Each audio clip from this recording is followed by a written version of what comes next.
means it deals with the study of diseased tissue or cells. Okay, so patho ante disease anamata, ante denikaithe disease vastundo danni patho antaru. Logy antenemo study. So ఏ కణాలకైనా సరే లేకపోతే కణజాలకైనా, కణం నుంచి కణజాలం వస్తుంది కదా. So like from cell you will get tissue. So ఏ సెల్కైనా కానీ టిష్యూకి కానీ మీకు కనుక డిసీజ్ వస్తే ఆ యొక్క బ్రాంచ్లో స్టడీ చేసేదాన్ని పెథాలజీ అంటారు. So pathology is the department where we are going to learn about the diseased cell or tissue. Okay, so in that you are having different kinds of sub branches will be there. Okay, in the clinical pathology means wherever you can get all the samples from our body. So clinical samples are the blood, urine, sputum, serum sample, stool sample, mana CSF, okay, pleural fluid gaani, pericardial fluid, ascitic fluid, peritoneal fluid, whatever the fluid samples we are getting from our body, that we call it as clinical samples. మన బాడీలో నుంచి ఏవైతే fluids ద్రవంకి సంబంధించిన శాంపిల్స్ని వస్తాయో తీస్తారో దాన్ని clinical pathology అంటారు. So ఆ ఫ్లూయిడ్కి సంబంధించిన డిపార్ట్మెంట్ అన్నీ కూడా క్లినికల్ పెథాలజీ డిపార్ట్మెంట్లోనే టెస్టులు చేస్తారు. Okay, so clinical pathology deals with the study of blood and body fluids where different types of diagnosis can be done. So different ఆ పేషెంట్కి సంబంధించిన ఏదైతే వ్యాధితో ఉంటాడో ఆ డయాగ్నోసిస్కి సంబంధించిన పేషెంట్ టెస్ట్ రాస్తే మనం ఆ టెస్ట్ చేసి రిపోర్ట్ ఇస్తాం. సో దానికి సంబంధించిన ట్రీట్మెంట్ డాక్టర్ స్టార్ట్ చేస్తారు. Okay, then you are having first your blood శాంపుల్లో 2 different types of categories will be there, serum and plasma. So serum అంటే ఏంటిది? శాంపుల్ని ప్లెయిన్ ట్యూబ్లో కలెక్ట్ చేయాలి. ఫస్ట్ సింపుల్గా గుర్తుపెట్టుకోండి, సీరం ప్లాస్మా అంటే మనం బ్లడ్ శాంపిల్ని కనుక ప్లెయిన్ ట్యూబ్లో తీసుకుంటే దాంట్లో ఏ యాంటీకోయాగులెంట్ వేయకుండా సీరంకి వస్తుంది. ఒకవేళ మనం బ్లడ్ శాంపిల్ని యాంటీకోయాగులేటెడ్ ట్యూబ్లో తీసుకుంటే దాంట్లో నుంచి ప్లాస్మా వస్తుంది. అర్థమైందా? యాంటీకోయాగులెంట్ అంటే రక్తం గడ్డ కట్టనీయకుండా ఉండే పదార్థాలు అని అర్థం. ఆ బాడీలో నుంచి రక్తాన్ని బయటికి తీసిన తర్వాత అది గడగడుతుంది. అది కట్టకుండా ఉండడానికి మనం తీసుకునే పదార్థాలని యాంటీకోయాగులెంట్ అంటారు. మనకి కొన్ని టెస్టులన్నీ కూడా గడ్డగట్టిన తర్వాత వచ్చి సీరం నుంచి టెస్ట్ చేస్తారు. సో దానికి మనం సీరం శాంపిల్ యూజ్ చేస్తాం. So the one we're going to collect in plain tubes we call it as serum sample, and the one which are going to collect in anticoagulated tubes we call it as plasma.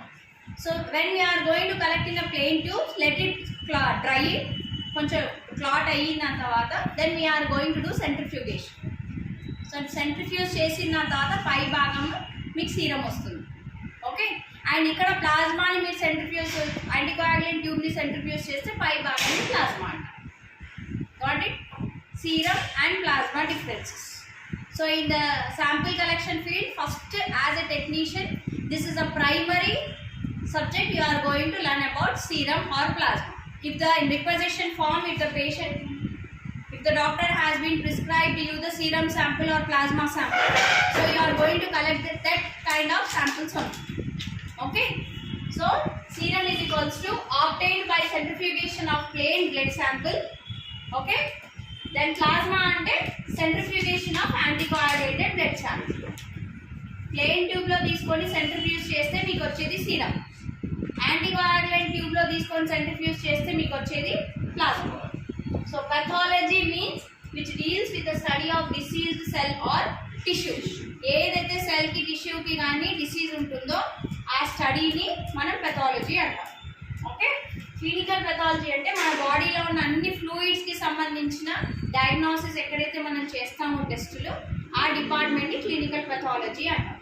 So clinical pathology deals with the study of blood, urine and other body fluids which have been examined for different diagnostics purpose. Okay, used in the clinical pathology. So a types of different specimens ni meer clinical pathology lo collect chestaru. Specimens ante ఏంటిది? ఏదైతే samples మీరు collect చేస్తారో samples అయినా అనొచ్చు, specimens అయినా అనొచ్చు. Okay, so ల్యాబ్లో ఏ samples అయితే మీరు కలెక్ట్ చేస్తారో క్లినికల్ పెథాలజీ డిపార్ట్మెంట్లో these are the list. So in that first one is blood. So blood is the fluid connective tissue in our body which can surround all over the body. Without blood we can't have any transformation. Okay, అర్థమవుతుందా? So blood ద్వారా అన్ని circulation జరుగుతుంది కాబట్టి చెడు కూడా బ్లడ్లోనే release అవుతుంది. మంచి ఎలా అయితే వెళ్తుందో చెడు కూడా అందులోనే రిలీజ్ అవుతుంది. సో అందుకే మనం బ్లడ్ శాంపుల్ని కలెక్ట్ చేస్తాం.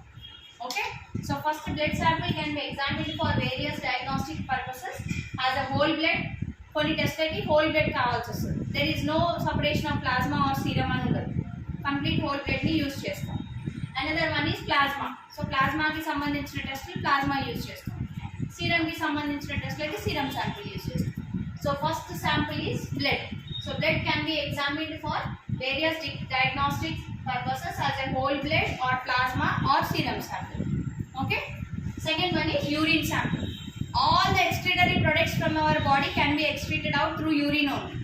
అవునా, మన బాడీలో మొత్తం డైజెషన్ మెకానిజం కానీ అన్ని మెకానిజమ్స్ జరిగిన తర్వాత వేస్ట్ అంతా కూడా బయటకు వచ్చేస్తుంది. సో ఆ బయటికి దేని ద్వారా వస్తుంది? One is the stool sample, another is the urine sample. So యూరిన్లో ఆల్ ఎక్స్క్రిటరీ ప్రొడక్ట్స్ ఉంటాయి కాబట్టి ఎప్పుడైనా బాడీలో అబ్నార్మల్ ఫంక్షనింగ్ జరిగినప్పుడు యూరిన్ అనాలిసిస్ చేస్తాం, లేదా బ్యాక్టీరియల్ ఇన్ఫెక్షన్ ఉన్నప్పుడు యూరిన్ అనాలిసిస్ చేస్తాం.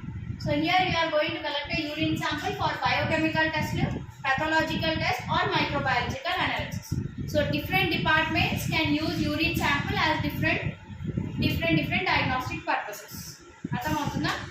ఒక్క పెథాలజీ డిపార్ట్మెంట్లోనే కాదు, యూరిన్ శాంపిల్ కానీ బ్లడ్ శాంపిల్ ఏ శాంపిల్ అయినా అన్ని డిపార్ట్మెంట్స్లోకి సంబంధించిన డయాగ్నాస్టిక్ టెస్ట్లకి మనం యూజ్ చేస్తాం. అర్థమైందా?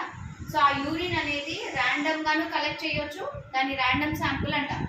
ఎప్పుడు పడితే అప్పుడు ఇచ్చే యూరిన్ శాంపిల్ని ర్యాండమ్ శాంపుల్ అంటారు. Then mid stream urine sample అంటే అర్లీ మార్నింగ్ ఏదైతే శాంపుల్ని మనం ఇస్తామో దాన్ని మిడ్ స్ట్రీమ్ యూరిన్ శాంపుల్ అంటారు. దెన్ ఫాస్టింగ్ శాంపుల్ అంటే ఏమీ తినకుండా ఇచ్చేదాన్ని ఫాస్టింగ్ శాంపుల్ అంటారు. దెన్ 24 hours యూరినరీ శాంపుల్ అంటే if the patient the doctor wants a complete 1 day urine excretory products, ఏవైతే 1 day మొత్తంలో వాళ్ళకి యూరినరీ ఎక్స్క్రీటరీ ప్రొడక్ట్స్ ఉన్నాయో యూరిన్లో, so related to some kidney problems or liver problems, abnormal functions of digestive system, ఇట్లాంటి వాటి పేషెంట్స్కి 24 hours శాంపుల్ని collect చేస్తారు. అంటే ఈరోజు మార్నింగ్ నుంచి రేపు మార్నింగ్ వరకు ఒక క్యాన్ ఇచ్చేసేసి ఆ క్యాన్లోనే వాళ్ళ యూరిన్ని వైప్ చేయవలసి వస్తుంది. సో దాన్ని 24 hours శాంపుల్ కలెక్షన్ అంటారు. అర్థమైందా? So urine sample is used for different departments for different diagnostic purposes and the collection criteria also as a random sample or midstream urine sample or fasting sample or 24 hours urinary sample. Okay, sputum sample. So sputum we are getting from your throat. So lungs దగ్గర నుంచి sputum form అవుతుంది కాబట్టి అక్కడ నుంచి sample బయటకు వస్తుంది. So we are getting our mouth gargling. So నోట్లో water పోసుకొని గార్గిల్ చేయడం, లేకపోతే మనం నార్మల్గా గార్గిల్ చేసేసి వస్తే అర్లీ మార్నింగ్ sputum sample వస్తుంది. సో వైట్ మౌతెడ్ కంటైనర్లో, స్టెరైల్ వైట్ మౌత్ కంటైనర్లో పేషెంట్కి 1 day బిఫోర్ పేషెంట్ యొక్క నేమ్ అది రాసి ఇచ్చేసేస్తే early morning sample they will go and collect the sputum sample. So it can be examine mostly for tubercle bacilli, TB ఉన్న పేషెంట్స్కి, or any bacterial infection ఉన్న patients or respiratory diseases ఉన్న పేషెంట్స్కి sputum శాంపుల్ని use చేస్తాం. Okay, then you are having stool or faeces sample. So stool sample also same, we will give a sterile container for a patient. So patient will go and collect the sample from the home and he can get it. Okay, but we are not entertaining the patient to collect in any other containers. We are going to give our containers so that it cannot be contaminated. అంటే చాలా మంది బయట వాళ్ళ self కంటైనర్స్లో collect చేసి తీసుకొస్తారు, అలా collect చేయడానికి మనం ప్రొహిబిట్ చేస్తాం. సో ఓన్లీ మనం మన ల్యాబ్కి సంబంధించిన కంటైనర్స్ పైన నేమ్ అది రాసిస్తే వాళ్ళు నెక్స్ట్ డే మార్నింగ్ కలెక్ట్ చేసుకొని తీసుకొస్తారు.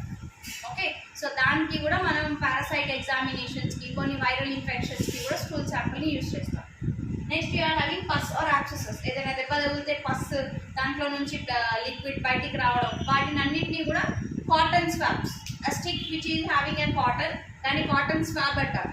సో ఆ స్వాబ్ ద్వారా దానిపైన ఇలా టచ్ చేసేసి whether we can go for either culture media streaking or making a preparation of smear or for any microbiology or virology infections. Okay, అర్థమైందా? Next you are having is different kinds of samples. So ఇవే కాకుండా next ఇంకా samples ఉన్నాయి. They are like your CSF fluid, peritoneal fluid, pleural fluid అనేసి, CAPD fluid అని. Okay, so these are samples we are going to collect for different kind of examinations for different purposes. So that we are going to learn in individual chapters. Like CSF analysis different ga unnadi, body fluid analysis undi. So in that you are going to learn different kinds of samples, how to collect it and how to examine it. So these are the some clinical samples we are going to learn under pathology subject. Got it?